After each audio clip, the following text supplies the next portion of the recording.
Don't be scared of the change. Scared to be the new kid. My favorite types of songs are ones that tell a story, and according to the comment section, this song tells a story, but it's also a non-fiction one. So I am super curious what I am in store for, so let's go ahead and get into The Wreck of the Edmund Fitzgerald by Gordon Lightfoot. For the first time, y'all, let's check it out.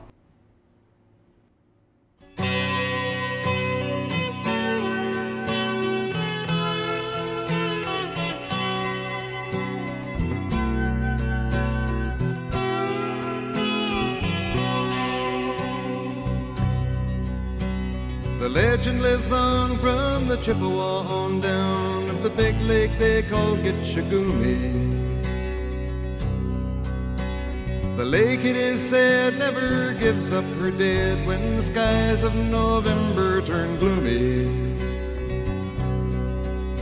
With a load of iron ore, 26,000 tons more than the Edmund Fitzgerald weighed empty. That good ship and true was a bone to be chewed when the gales of November came early. The ship was the pride of the American side, coming back from some mill in Wisconsin. As the big freighters go, it was bigger than most, with a crew and good captain well seasoned, concluding some terms with a couple of steel firms when they left fully loaded for Cleveland. Then later that night when the ship's bell rang, could it be the north wind they'd been feeling? How they're setting up the song right now to talk about the disaster that's going to occur, it's just kind of messing with my mind a little bit when you compare lakes to oceans. Everyone says the ocean's extra scary, but lakes can be very unpredictable too, because clearly it's implying this boat's about to go to battle with the lake, because it said earlier in the song that it claims many lives, so I just know this probably isn't going to be good. Be the north wind they've been feeling.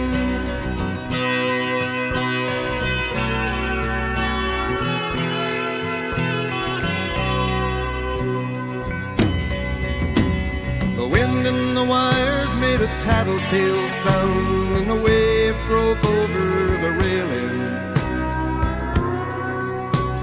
And every man knew, as the captain did too, 'twas the witch of November come stealing. The dawn came late and the breakfast had to wait when the gales of November came slashing. When afternoon came, it was freezing rain in the face of a hurricane west wind.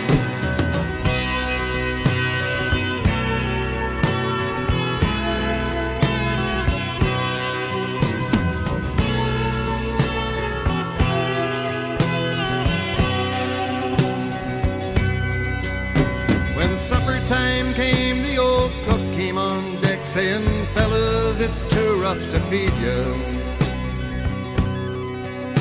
At 7 p.m. a main hatchway caved in. He said, "Fellas, it's been good to know ya." I feel like that electric note is kind of foreshadowing what is happening in the future, because it literally said that one of the areas of the ship broke, and that's when that note started coming in. Hatchway caved in. He said, "Fellas, it's been good to know ya." The captain wired in, he had water coming in, and the good ship and crew was in peril. And later that night, when his lights went out of sight, came the wreck of the Edmund Fitzgerald.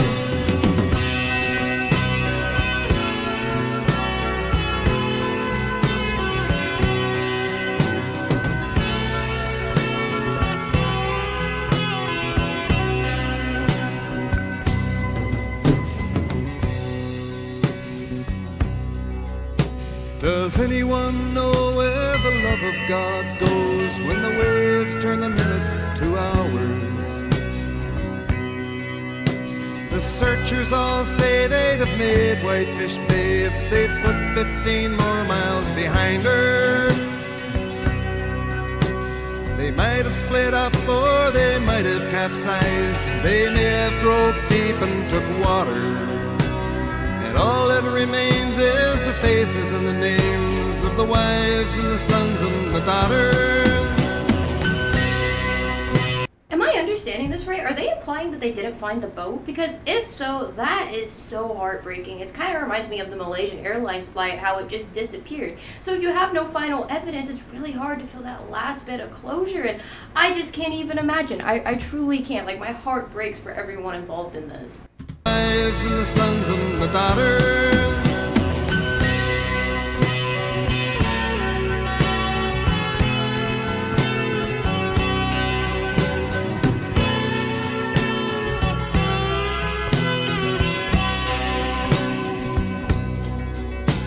Lake Huron rolls, Superior sings in the rooms of her ice water mansion. Old Michigan steams like a young man's dreams. The islands and bays are for sportsmen. And farther below, Lake Ontario takes in what Lake Erie can send her. The iron boats go, as the mariners all know, with the gales of November remembered.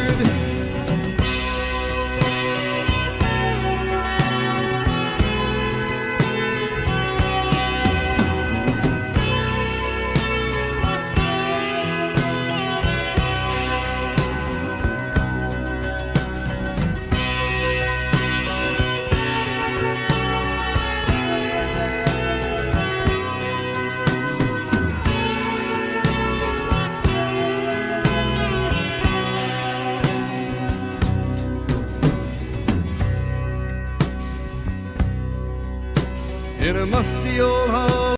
That section of guitar for me, it sounded so sad. Like the guitar was almost weeping. And another thing I was thinking about, I am someone who is originally from the Midwest, but how in the story it talks about it being November, and I know in the Midwest that's when it's cold. Sometimes it even snows then. So not only are you in a horrible situation where your boat goes down, but it's freezing cold on top of it. That is just a nightmare of a scene when you put all those things together. In a musty old hall in Detroit, they prayed in the Maritime Sailors' Cathedral. The church bell chimed till it rang 29 times for each man on the Edmund Fitzgerald. And the legend lives on from the Chippewa on down of the big lake they call Gitchagumi.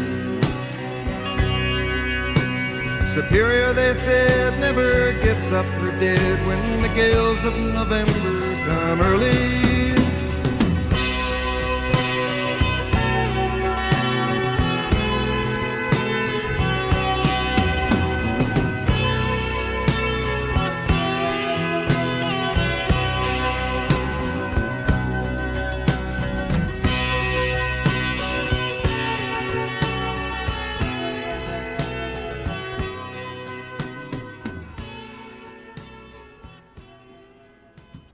Honestly, the lesson of this story is never trust a body of water, because when they said that it took 29 people, I thought maybe a group of 10, but 29, that is a really large number. It's one thing when the storytelling in the song is made up, but with this one, with it being a true story, that just makes my heart break so much more, because like the song said, there is families that have no answers. They just know this ship went down. And I feel like this song really captures when you're going out there, you're hopeful, but if a tragedy occurs, you're not going to be able to anticipate it, and that pain lingers with everyone. Because that guitar, it kept reminding me of weeping over and over and over again. So guys, let me know down in the comments below, what do you think is the best storytelling song of all time? Let me know down below, and in the meantime, check out some of my other reactions. They should be popping up any moment.